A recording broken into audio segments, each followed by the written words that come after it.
Hi, everyone. My name is Shriyal Nilankar, and I'm a program officer with the Family Planning Association. I primarily work on an HIV prevention project, which is implemented in Sri Lanka. It mostly handles advocacy related work and providing and mitigating gaps for within the HIV related sector in the country. I would like to speak a little bit about being LGBT plus and coming out, a little bit about sexual health and sexual health services that is available, and about HIV and living with HIV. To start off with, um, same sex in Sri Lanka is criminalized under the penal code, which is an archaic law, even though the Sri Lankan government in certain spaces have accepted that there is no implicit criminalization, but there is protection provided for LGBT persons. However, the law has not been changed, and which we will see as we progress, does create certain barriers in terms of um, access to services for LGBT plus communities, but also provides barriers for the public health sector, who is primarily working on ending AIDS and HIV in Sri Lanka. So the criminalization of LGBT people, or mainly same-sex persons, creates a marginalization. And as we understand, it also creates this mindset among people that we've seen over the years, where parents do not accept their kids, friends and family are not very conducive towards LGBT persons. This creates this sort of stigma and marginalization that a lot of LGBT persons, gay, lesbian, trans, gender non-conforming persons, which leads them to lead a double life of sorts. They are required to confine by heteronormative values, which means you will see gay and bi men who are getting married, who have kids, who do not come out, and who suffer from certain mental health conditions. They do not access services because they do not want to disclose their sexual orientation, which causes a lot of individual issues, but also it causes a lot of issues to the people that they're with, their families, their loved ones indirectly. So, in the context of Sri Lanka, we do understand that we have certain provisions legally for transgender persons, which is a little better because they can change their gender markers in their documentations legally. It is not a law, but it's rather a ministerial circular, which in detail it means it can go away at any time. So we have some enabling environments for trans persons, but at the same time, it is an unsure environment. Um, Also, in Sri Lanka, they do offer certain surgeries that trans persons can undergo in order to sort of transition into their um, desired gender. That and which is good in one way, but we do need sort of better services around supporting trans persons, supporting LGBT persons. Mm, if we speak a little bit about young LGBT persons, coming out as a young LGBT person is a tough decision because we do not have, as I said earlier, an environment which encourages LGBT persons to come out, and more often than not, if people are being outed and they have to deal with the fact that they're being outed, and then they also have to face different types of social stigma that comes with it, which can be rather devastating for individuals, and it can cause a lot of mental health issues that these young kids have to go through. There is a lot of social pressure around what is required, what certain genders need to sort of have, and any LGBT person out there would understand that in varying levels that they have to face these issues. Um, Currently, there is a lot of work that is being done in order to create these enabling environments, educate parents and family members about how to be accepting of an LGBT child or a sibling or a friend, which can be really supportive. Personally, for me, having a strong support system is what has helped me get to where I am. It has been a journey, but I really credit the people in my life who have helped me get here, because without that support, it would have been quite difficult. And I understand that a lot of people don't have that. And sometimes a lot of people are afraid to come out to even a friend or someone they trust, because they are afraid that their friends or family will not see them the same way. So, as much as I want to encourage young LGBT people to seek um, assistance and support from their family and friends, I also want to encourage anyone who may feel that someone that in their life is possibly uh, from belongs to the LGBT community. I think it helps a lot for you to also educate yourself and provide the necessary sort of comfort for that person, so that they feel comfortable and confident to reach out to you and come out to you. Um, let's also talk about what this barriers to coming out, barriers to sort of living one's realities place, especially around sexual health related matters. We do understand that sexual health is something that is extremely important. We do talk a lot about protection from STIs and mostly around usage of condoms and protecting yourself from things like HIV and other STDs. But I don't know if a lot of persons understand that men who have sex with men and gay and bi men, which is two different things. Men who have sex with men is the sort of language that we use to depoliticize men who choose to have sex with other men. It places a barrier in terms of sexual health, because we do not see these communities come out openly and either access the necessary sexual health related services, or they don't disclose their sexual behavior, which means that the kind of treatment and services provided may be compromised.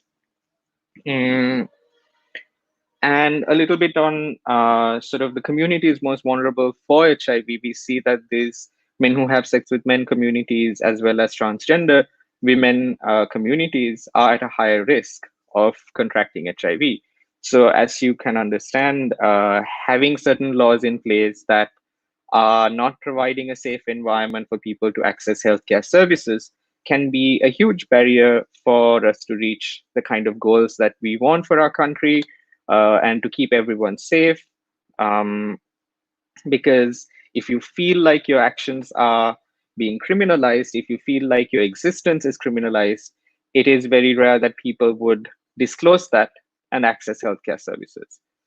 Um, so, this marginalization and criminalization does greatly contribute to people not accessing these services. In return, we also see that there are unsafe sexual practices that gets perpetuated in society, and eventually it it places a huge barrier for the kind of work that we do. So at the same time, as much as we are looking at educating people and creating awareness, about sexual health related matters, we're also looking at making the environments of uh, LGBT persons and other communities that are vulnerable for HIV more safer and conducive so that they can access these services confidently. And if we move towards sexual health related matters into a more broader sense, it I like to say that if you like to cook, you need to learn how to do the dishes. Similarly, taking care of your sexual health, if you are sexually active, it is vital that you have an understanding of how healthy you are sexually, and that you are taking the necessary precautions in order to keep yourself safe, but also keep your partner safe. This is irrespective to sexual orientation or gender identity, is an important practice that anyone and everyone should sort of adopt for themselves. I think it is important that people take care of their health and understand that your life essentially matters and you are in control of the kind of choices you want to make for yourself. So when we talk about sexual health, we mainly promote uh, prevention methods such as condoms, which is very effective in terms of keeping you safe from STDs and other sexually transmitted diseases. So main thing is, regardless of if you are a man, a woman, a trans person, or a non-conforming person, taking your sexual protection into your own hands is very important.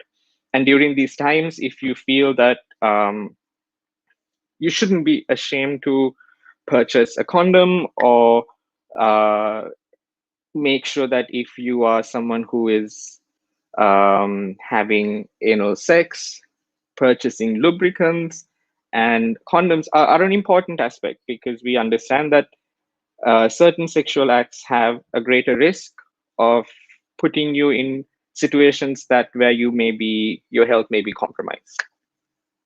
We also see that a lot of heterosexual persons do not see the value of a condom, and it sexual health is only seen from a not getting pregnant standpoint. But trust me, there is an environment of um, sexually transmitted diseases that are out there, and you need to take all the precautions that you need, and then b, you need to make sure that you are accessing these services so that you understand that where your sexual health is at. And a great place to get yourself tested for HIV or other STDs is the government clinics. We understand that when we say government clinics, there is always this kind of hesitation that people have, that maybe the services aren't so great. The people are probably going to be judgy. I'm not saying that this is the case everywhere, especially in Colombo.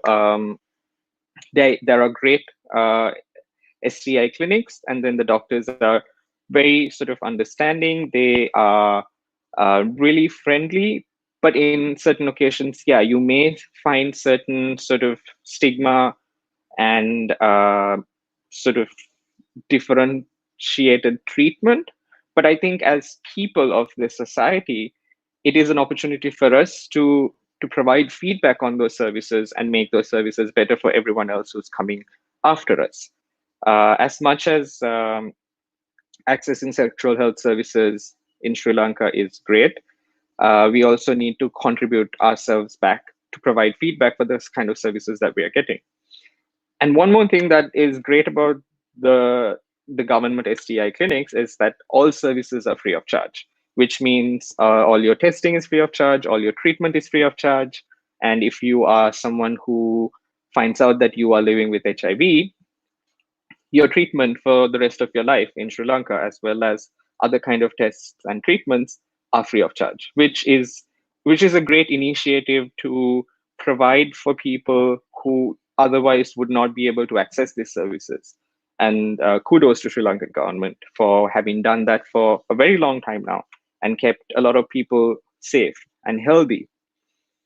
Moving on to a little bit about HIV and living with HIV and accessing services as a person who's living with HIV, we must talk about the kind of treatment that has advanced over the years. We understand that social perception of HIV has not advanced over the years as much as the treatment itself has advanced.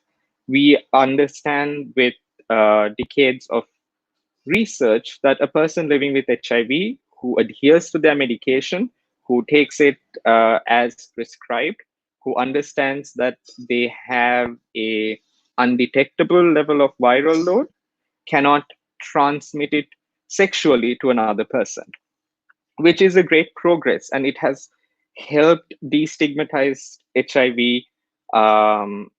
in other countries. And we see that in conversations with people that when people understand that living with HIV is not what it used to be, it changes people's perception about how they see people who are living with HIV, but also how they see uh, the communities who are vulnerable for HIV, as well as the larger sort of society. Because if if you are not supportive towards people who are living with HIV, that can cause a lot of issues. Because in terms of treatment wise, we understand that a person who is living with HIV needs to adhere to their medication in order to keep the level of their virus at a level which is undetectable. There is no cure for HIV, and if you do not take your medication, you may develop to the stage of what we call AIDS, which then can be life threatening. So I think conducive environments for people living with HIV promotes better responsibility for them to take care of their health, which in returns means that the healthier they are, that they will not pass on. So, which we also talk about as treatment as prevention, which means you find people who are living with HIV, provide them the necessary treatment services so that they will no longer transmit it to someone else, and a larger society can be sort of, we can break the chain of transmission. On the other end, Sri Lanka has also made strides in sort of living with HIV more conducive for people in the workforce. There have been policy documents that have put in place where there shouldn't be any discrimination, no forced testing services. So I think the social stigma needs to come down around HIV, because we have other things in place that will protect people who are living with HIV. What we need now is people's opinions about HIV to shift so that we can effectively do more testing, we can effectively provide more treatment, and we can effectively end AIDS. And our goal for ending AIDS is set at 2025 in Sri Lanka. So, which is what we are all sort of working towards. Just to wrap up what I was talking about, I want to provide a little bit of information on where you can access these services as a final sort of reminder. I think if you're LGBT plus or part of an LGBT community, and if you are going through a difficult time, there are services that you can access. There are organizations that are working with LGBT persons. There is organizations like Equal Ground. There are organizations such as Young Out Here, Equity. There is other sort of social media groups that have banded together to provide services. The FPA provides a hotline for counseling services if you need it. And if you're someone who is looking to sort of take control of your sexual health, the government STI clinics are the best option. If you feel a little conscious about accessing those services, you can always access the private sector, which is a little bit more expensive. But if that's what you're comfortable with, you should either access that at least. There's also the FPA clinics, which provide services at a subsidized rate, which is great because You also can keep things confidential. The way the FPA clinic is set up is fairly sort of discreet. And if you are someone living with HIV and needs support, there are organizations that are banded together to provide support for people living with HIV. In my work, always provide access for counseling services or to talk to people or to direct them or to guide them to places that will eventually support them. So, in closing, if you do have any questions about any of these topics, feel free to direct them and we will see how we can address it. Um, I would like to thank IYAP for having me for this conversation, and I hope that I was able to give you something uh, productive and useful for your life. Thank you.